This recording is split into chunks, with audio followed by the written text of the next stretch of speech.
Guys, mag-harvest tayo ng upo. Ayan. So, okay na ito. Titingin pa tayo dito sa kabila. Baka meron pa. Ito yung greenhouse ng upo. Ayan, meron pa. Ayan. So,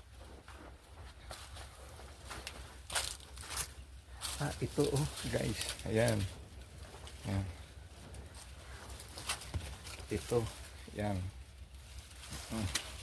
Dito tayo sa kabila. Ayan. Ayan guys ha. Okay.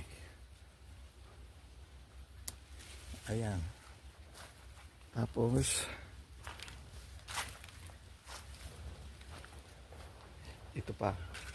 Medyo malaki. Ayan. Okay. Ipit lang natin. Ito. Ayan.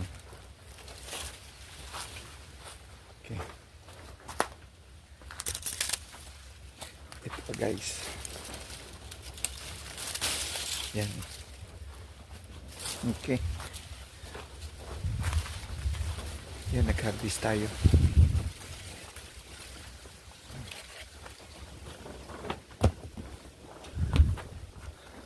Ito pa guys. Yan. So, marami na tayo guys sa ito guys yung yung greenhouse ng upo. Ayan, hanggang doon. Ayan.